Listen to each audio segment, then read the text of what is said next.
Hi guys, today we are going to discuss about the Insights India current affairs. So for the April to 2022. So let's discuss about this. So first of all, there's a GS1. It's a Hindu New Year festival. So what is the Hindu New Year festival? So it's a basically Indian culture topic.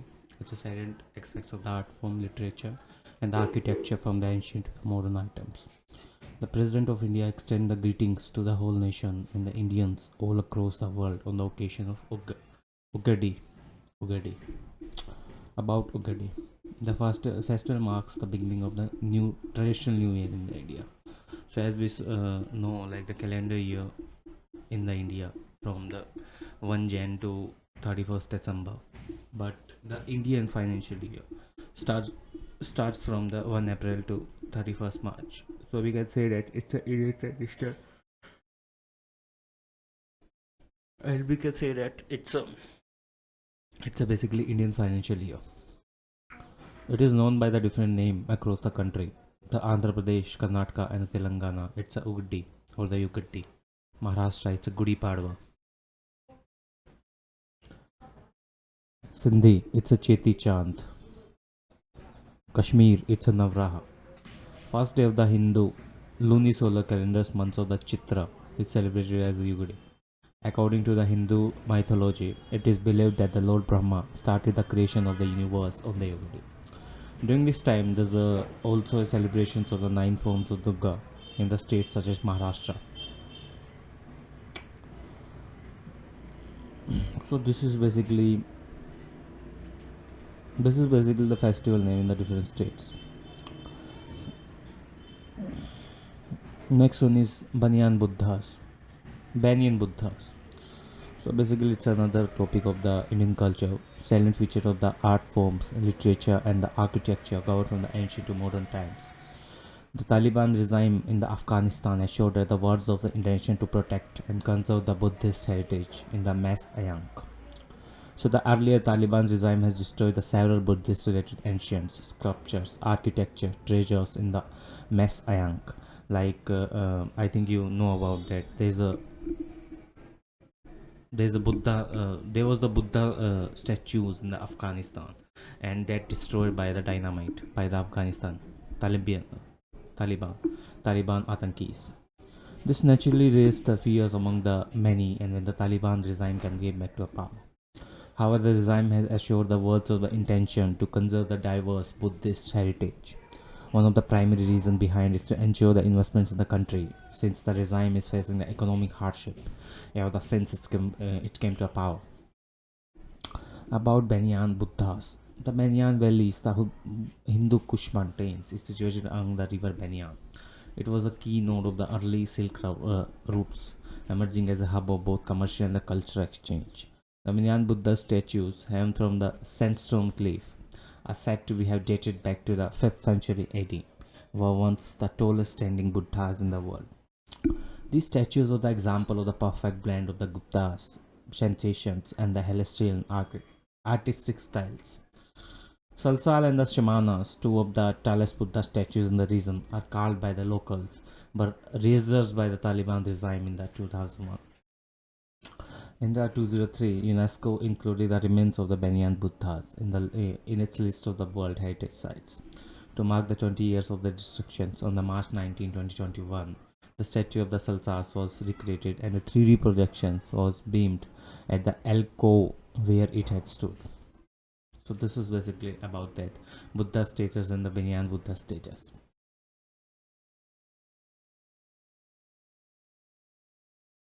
Next one is the very interesting topic of the everyone. It's the Central Bureau of Investigation, CBI. Chief Justice of India, N.V. Ramanna, calls for immediate need for the creation of an independent umbrella institution so as to bring the various central agencies like the CBI, Enforcement Directorate, and the serious for investigations under the one roof. So they want to just collaborate these organizations in a one roof like CBI, ED, and the serious SFI. Need for such when like what is the need for such an umbrella organizations? Like first, lack of the credibility. CBI, ED, and the other central government investigation agencies has come under the deep public scrutiny. Its action and its actions has raised the questions regarding the credibility of the organization. To uphold the democratic value, all the institutions, including the police and the investigative bodies, uphold and strengthen the democratic values, he said.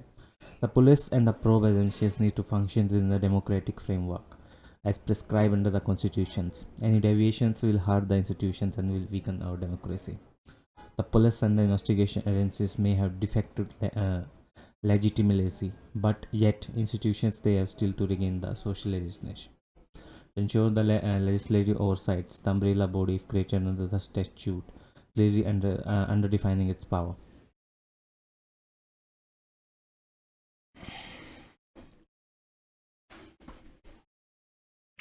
To end the multiplicity of the proceedings, like as we know, there's a multiple proceeding in these organizations. Like one proceeding is for the CBI, one for the ED, one for the SFI. So that's why they want to just collaborate these all proceedings in the one umbrella. Then there's the ensure the collaboration. The umbrella body will ensure a harmonious relationship between the state and the central agencies, given that the goal of all those organizations to secure the justice so to women in the criminal representations. So these are the basically cheese. And then the proposed sources of the institutions, like there's a proposed umbrella body should be headed by an independent and the impartial authority appointed by the committee akin to one which appointed under the CBI director. Its head could be assisted by the deputies having the specializations in the different domains. So there is a statutory backing. The body should be created under the statute, clearly defining its power, functions, and jurisdictions. Directions: when an incident is reported, the organization should decide as to which specialized wing should take its investigations. Separation of the prosecutions and investigations wings has to have the separate and autonomous wings of the prosecutions and investigations to ensure the total independence. Annual audit: a reasonable check balance would be provision in the proposed law for the annual audit of the institution's performance by appointing the committees. Replications by the state: since the police and the public order under the state list, state agencies must be equipped to deal with the increasing challenges in the field of the investigations.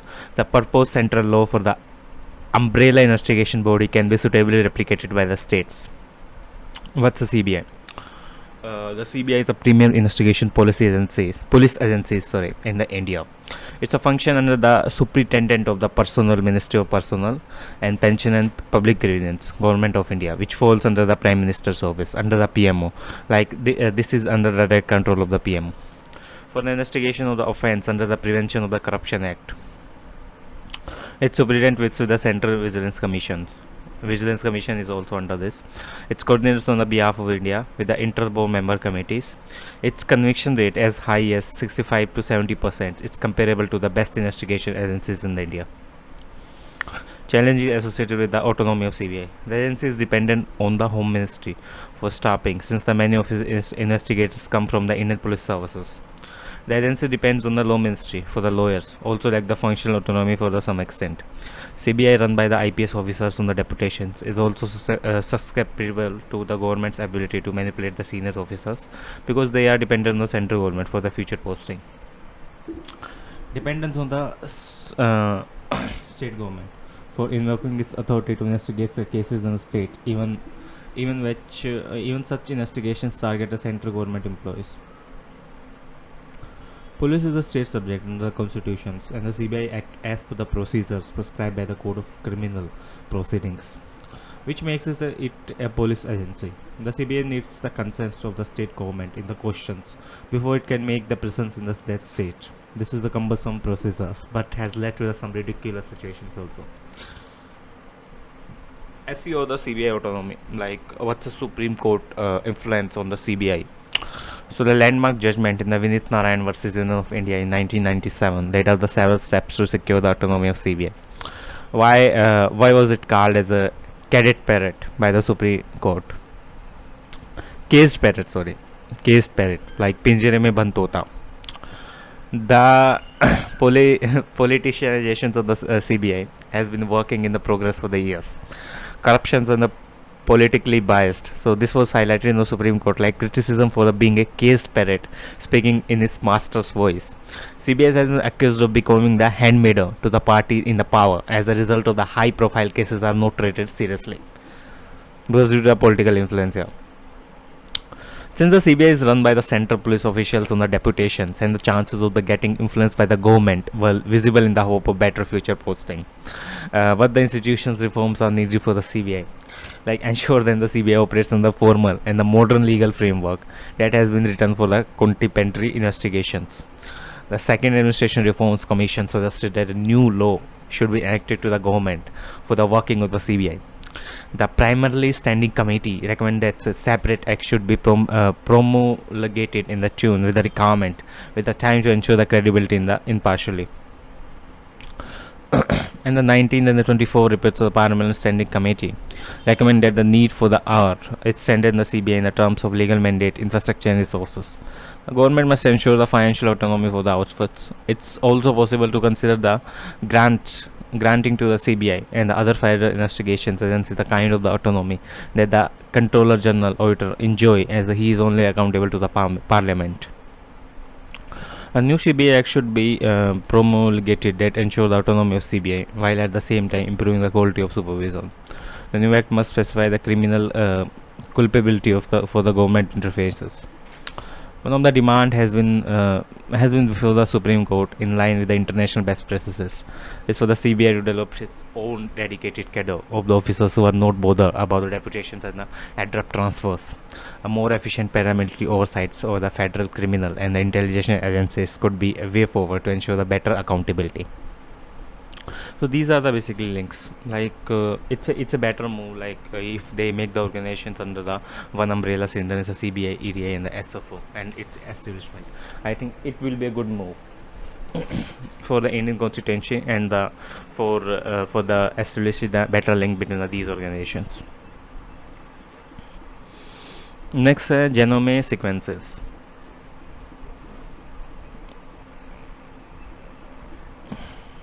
So it's basically covered in the science and technology development and their applications and effect in everyday's life. So it's a completely human genome sequences has been done. Nearly 2 decades ago, when the scientists published a map of the human genome for the first time, about the 8% of the human DNA was left unsequenced. Now this has been completed giving the pictures of the human genome for the first time. Why it matters? A complete human genome makes it easier to study the genetic variations between the individual or between the populations. What was missing? Genetic sequence made the available in 2003 from the Human Genome Project, an international collaboration between 1990 and 2003. Genetic sequence made available in the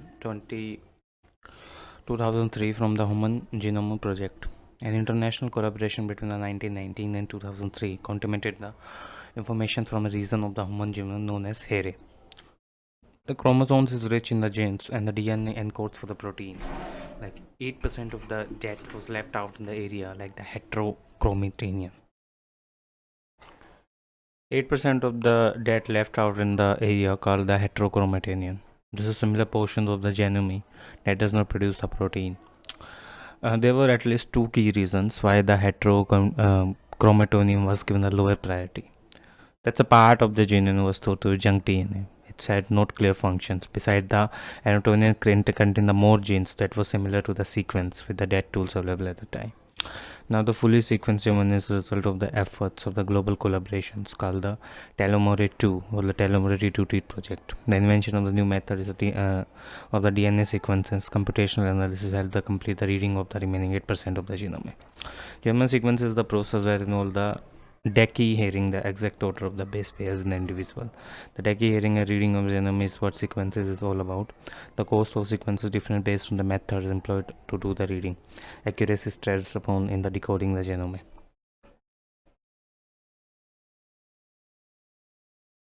Genome sequence, Human Genome Project, or these are the diagrams here. So what is the need of the genome sequencing? Ever since the human genome was first sequenced in the 2003, it's opened a fresh perspective on the link between the disease and the unique genetic makeup of the each individual. Nearly 10,000 diseases, including the cystic fibrosis, thalassemia, are known to be a result of the single gene malfunctioning.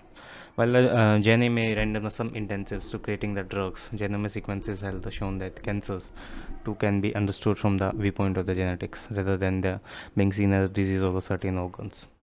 Importance of the genome sequencing. A genomic text, which is commercially available at the several outlets in the country, usually involve the analysis only by the portion of genome that's known to contain the aberrant gene linked to the disease. It's important to ensure that India, with the unparalleled human diversity, is adequately represents in the terms of the genomic data and develops the indigenous capacities to generate, maintain, analyze, and utilize the communicate large-scale genome data in the scalable manner. Ever since the human genome was first sequenced in 2003, it's opened a fresh perspective on the link between the disease and the unique genetic makeup of each individual. So nearly 10,000 diseases, including the cystophyrosis, thalassemia, known to be a result of the single gene malfunctioning. While the gene may render the some intensives to certain drugs, genomic sequences are shown that cancers to can understand from the viewpoints of the genetics rather than being seen as disease of certain organs. The human genome has about the 3.2 billion base pairs in just 10 years ago, cost about the 10,000. So what's India's effort? Like Center for the Scientific and Industrial Research had done the whole genome sequences of the novel coronaviruses.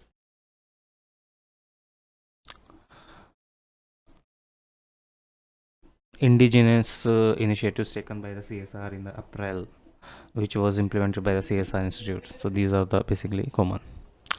So this is all for the today's video. Let's discuss tomorrow about the next videos. Please subscribe our channel and like the video.